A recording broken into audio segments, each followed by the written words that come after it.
ఆర్థికంగా భారమయ్యే నిర్ణయాలు ఉండవు. గత ప్రభుత్వ కార్యక్రమాలు కొనసాగుతాయన్న సీఎం రేవంత్.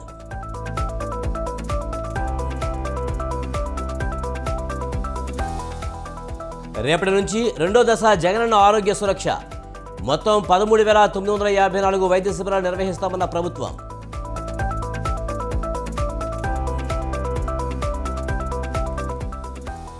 ఏపీ కాంగ్రెస్లోకి షర్మిల ఎంట్రీ ఖాయం. త్వరలో వైసీపీ ఎమ్మెల్యేలు కూడా పార్టీలో చేరతారన్న గిడుగు.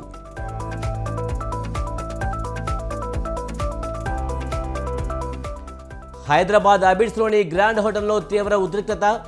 వెయిటర్ల దాడిలో 12 మంది కస్టమర్లకు గాయాలు.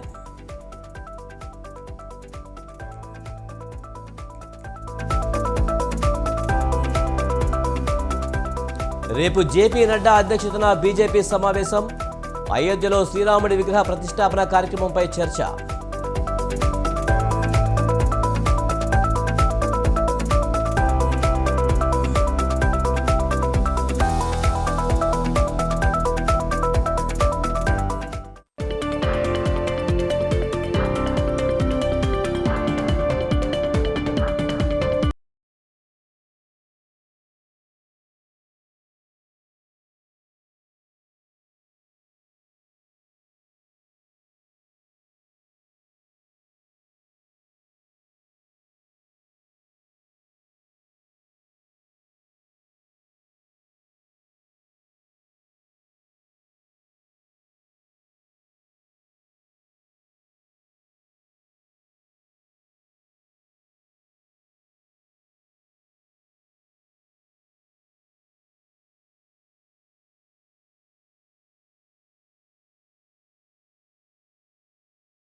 ఆంధ్రప్రదేశ్ కాంగ్రెస్ కమిటీ అధ్యక్షుడు గిడుగు రుద్రరాజు కీలక వ్యాఖ్యలు చేశారు.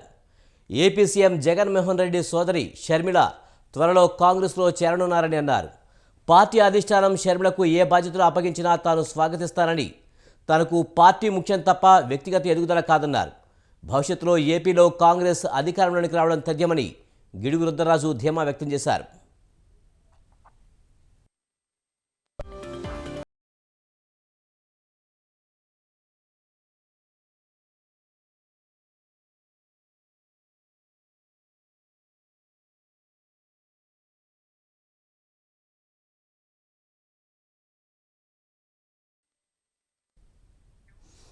ఏపీలో భవిష్యత్ కాంగ్రెస్దే అంటున్న ఏపీసీసీ చీఫ్ గిడుగు రుద్రరాజుతో మా అంబేద్కర్ కోనసీమ జిల్లా ప్రతినిధి చక్రధర్ ఫేస్ టు ఫేస్.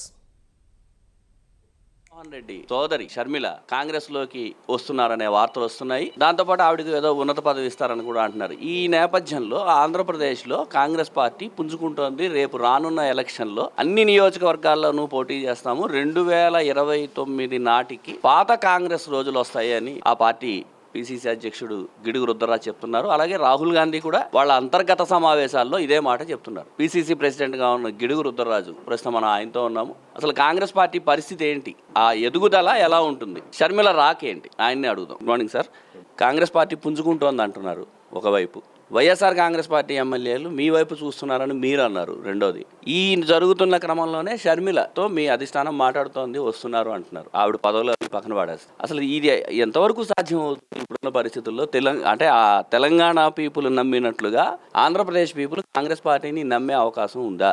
ఎందుకంటే రాజకీయాల్లో ఎప్పుడు 2+2 4 కాదు. చాలా రాష్ట్రాల్లో చాలా సందర్భాల్లో మనం చూసాం. మన తెలంగాణలో కూడా స్థానిక సంస్థల ఎన్నికలు జరిగిన నేపథ్యంలో గ్రేటర్ హైదరాబాద్ కార్పొరేషన్ ఎన్నికల్లో కాంగ్రెస్ పార్టీ 2 వార్డులు గెలిచింది. కాంగ్రెస్ పార్టీ పని అయిపోయిందని చాలా మంది చెప్పారు. సో నేను అప్పుడు కూడా బలంగా వాదించేవాడిని. ఎందుకంటే గ్రామాలలో కాంగ్రెస్ పార్టీకి ఉన్నటువంటి కాంట్రిబ్యూషన్ కానీ, సర్వీస్ కానీ, ఫేస్ ఫెమిలియారిటీ కానీ, లీడర్షిప్ కానీ, ఓట్ బ్యాంక్ కానీ, ఇవన్నీ కాంగ్రెస్ పార్టీకి ఉన్నాయని చెప్పడం జరిగింది. అదే విధంగా అనూహ్యమైనటువంటి రీతిలో తెలంగాణలో అబ్సల్యూట్ మెజారిటీ కాంగ్రెస్ పార్టీ అధికారంలోకి రావడం జరిగింది. సో ఇక్కడ కూడా ఎప్పుడైతే కర్ణాటకలో కాంగ్రెస్ పార్టీకి దాని ఇంపాక్ట్ తెలంగాణ మీద పడింది, బోర్డర్ స్టేట్ కాబట్టి, తెలంగాణలో కాంగ్రెస్ గెలిచిన తర్వాత దాని ఇంపాక్ట్ ఆంధ్ర మీద ఉంది. సో డెఫినెట్ గా ఈ 2 రాష్ట్రాల్లో గెలవడం, తమిళనాడు కూడా మా అలయన్స్ పార్ట్నర్ ఉండడం, సదరన్ ఇండియాలోనే కాంగ్రెస్ పార్టీకి బలమైనటువంటి బేస్ ఉండడం, గాంధీ నెహ్రూ కుటుంబానికి చాలా పెద్ద ఇమేజ్ ఉండడం, వీటిలన్నింటినీ ఆంధ్రప్రదేశ్ లో కూడా కాంగ్రెస్ పార్టీ అనూహ్యమైనటువంటి చాలా సందర్భాల్లో చెప్పాను పీసీసీ ప్రెసిడెంట్ అయిన తర్వాత రాష్ట్రం మొత్తంగా తిరిగారు, అలాగే అఫ్కోర్స్ మీరు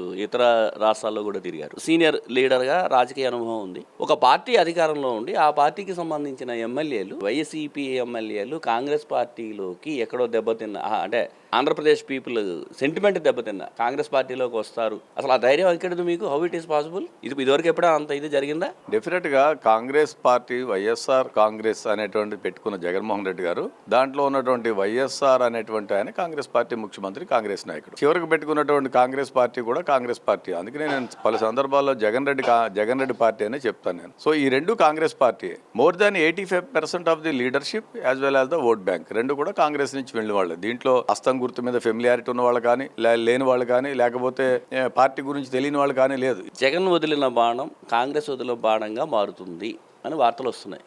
అసలు ఆ బాణానికి పవర్ ఉందా? ఉంటే కాంగ్రెస్కి ఉపయోగపడుతుందా? ఒకటి. రెండోది, ఆ పవర్ వచ్చి రావడమే, ఆ బాణం వచ్చి రావడమే మొదట మీ సీటుకే తగులుతుంది అంటున్నారు. What is this? ఎలా చూస్తారు దాన్ని?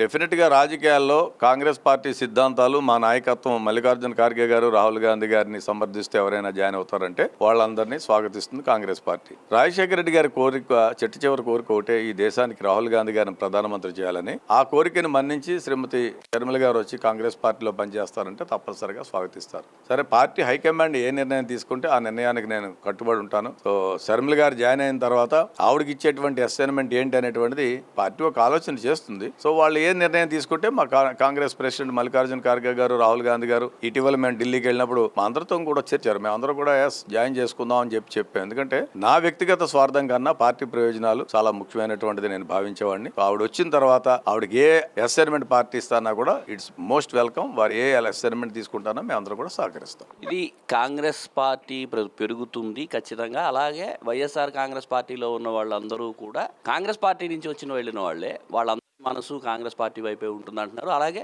షర్మిల బాణం సంగతి పక్కన పెడితే మా పార్టీకి ఉపయోగపడుతుంది, ఆవిడకి ఎలాంటి బాధ్యతలు ఇస్తారో అనేది అధిష్టానం తీసుకుంటుంది. యాజ్ ఏ పీసీసీ ప్రెసిడెంట్ నాకు వ్యక్తిగతమైన వ్యవహారం ఏమీ లేదు, పార్టీ ఏం చెప్తే అదే నిర్ణయం అని చెప్తున్నారు. కెమెరామెన్ రెడ్డి శ్రీనివాస్తో ముక్కాముల చక్రధర్, స్వతంత్ర, కోనసీమ జిల్లా ప్రతినిధి.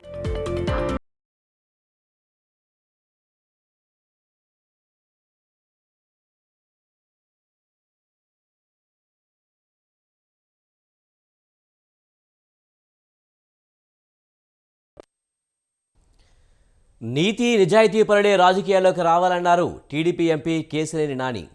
సంపాదన కోసం కొంతమంది రాజకీయాల్లోకి రావడం ఫ్యాషన్గా మారిందన్నారు. తాను దోచుకోను, ఇంకొకరిని దోచుకోనివ్వనని అన్నారు. అందుకే తనపై అక్రమార్కులు వ్యతిరేక ప్రచారం చేస్తున్నారని చెప్పారు. విజయవాడలో అవినీతి అక్రమాలను సహించేది లేదని చెప్పారు. విజయవాడ వెస్ట్ నుంచి తన కుటుంబ సభ్యులు ఎవరూ పోటీ చేయరని కేశినేని నాని స్పష్టం చేశారు. నా కుటుంబ సభ్యులు ఎవరూ కూడా విజయవాడ వెస్ట్ రాజకీయాల్లో నీతి నిజాయితీ కలిగినటువంటి వ్యక్తులు రాజకీయాల్లో ఉండాలని నా కోరిక. ఎందుకంటే చాలా మంది చూస్తున్నాం, ప్రజాసేవలోకి వస్తూ ఉంటారు. ఎందుకు వస్తాం? ఎజెండా ఏంటంటే మేము ఒక ఇంత పెట్టాం, మేము దానికి 100 రెట్లు ఎక్కువ సంపాదించుకోవడానికి అన్నట్టు ఉంటాను. లేదంటే కొంతమంది కులం పేరు చెప్పో, మతం పేరు చెప్పో, బ్లాక్ మెయిల్ చేసో డబ్బులు సంపాదిస్తున్న ఎజెండాగా రాజకీయాల్లోకి వస్తాం. ఈ మధ్యకాలంలో ఎక్కువైపోయింది, ఫ్యాషన్ అయిపోయింది. రాజకీయం అంటే, ప్రజాసేవ అంటే చాలా త్యాగం కావాలి. అంత త్యాగం ఉన్నోళ్లే రాజకీయంలో రావాలి. అలాగే ఈ 10 ఏళ్ళు నా ఈ అధికారాన్ని ఏదైతే ఎంపీగా ఉన్నానో ఎయిర్పోర్ట్ ప్రోటోకాల్ తప్ప నా కుటుంబం దేనికి వాడుకోవాలి. నా వ్యాపారం అనుకున్న సంగతి కూడా మీకు తెలుసు. నా కుటుంబ సభ్యులు ఎవరూ కూడా విజయవాడ వెస్ట్ నుంచి పోటీ చేయరు. అది బీసీలు కానీ, మైనార్టీ సీట్లు కానీ. అది మా కుటుంబ సభ్యులు ఎవరు ఇక్కడ రారు, పోటీ చేయరు. మేము రాజకీయం చేసేది ప్రజాసేవ కోసం, ఈ ప్రాంతం కోసం తప్ప ఏదో వెస్ట్ నేర్చుకుందామనో, ఈస్ట్ నేర్చుకుందామనో, సెంట్రల్ నేర్చుకుందామనో ఏదో సామ్రాజ్యం కాదు. వీడు కాపలా కుక్క విజయవాడ పార్లమెంట్కి. కుమారుడు వైపు ఉంటారా లేక కూతురు వెనక నిలుస్తారా? ఇంతకు అమ్మ ఏం చేస్తారు? ఇదే ఇప్పుడు ఏపీ రాజకీయాల్లో వినిపిస్తున్న ప్రశ్న. అవును, వైఎస్ షర్మిల కాంగ్రెస్ పార్టీలో చేరడం లాంఛనమే అన్న అభిప్రాయం వ్యక్తమవుతున్న వేళ తల్లి విజయం అడుగులు ఎటువైపు అన్నది సర్వత్రా ఉత్కంఠ రేపుతోంది.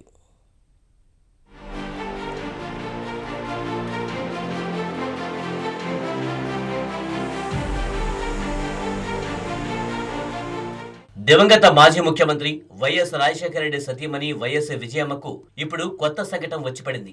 వైసీపీ అధినేత ఏపీ సీఎంగా ఆమె కుమారుడు వైఎస్ జగన్ ఉండగా ఇప్పటికే వైఎస్ఆర్టీపీ అధినేతగా ఉన్న ఆమె కూతురు షర్మిల కాంగ్రెస్ లో చేరబోతున్నారు. ఇక్కడే అసలైన చిక్కు వచ్చిపడింది తల్లి విజయమ్మకు.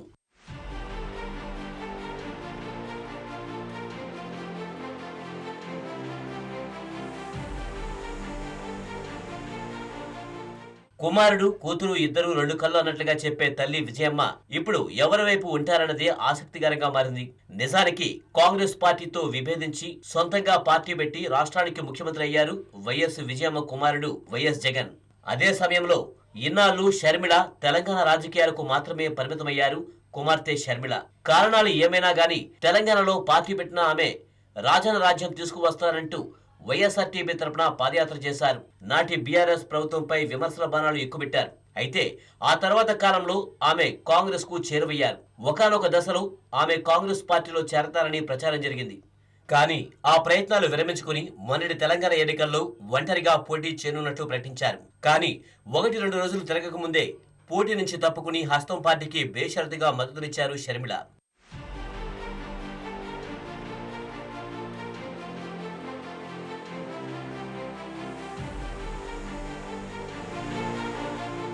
తెలంగాణలో కాంగ్రెస్ పార్టీ విజయానికి తన వంతు కృషి చేసిన షర్మిలను హస్తం హైకమాండ్ ఏపీపై ప్రయోగించేందుకు సిద్ధమైందన్న వాదన బలంగా వినిపిస్తోంది.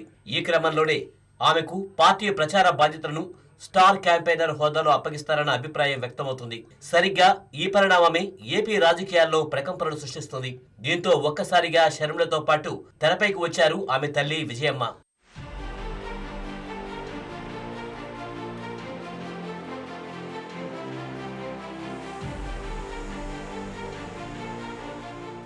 నిజానికి వైఎస్ జగన్ జైలుకు వెళ్లినప్పుడు పార్టీ భారానంతా ఒంటి చేత్తో మోశారు వైఎస్ షర్మిల.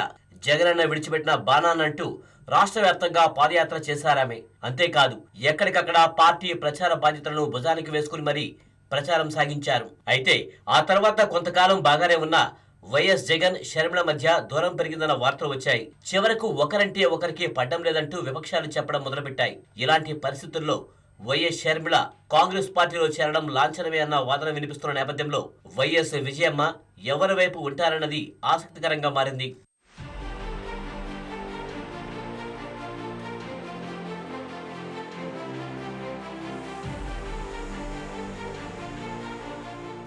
మొన్నటి వరకు షర్మిల తెలంగాణలో ఉండడంతో ఎవరికీ ఏ ఇబ్బంది లేకుండా పోయింది. అప్పట్లో షర్మిల వెంటే నడిచారు తల్లి వైఎస్ విజయమ్మ.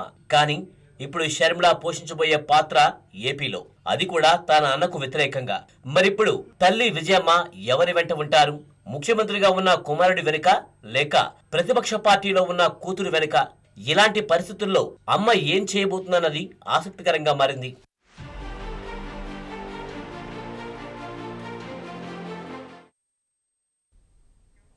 ఇవి ఈ బిడ్డన విశేషాలు. చూస్తూనే ఉండండి స్వతంత్ర.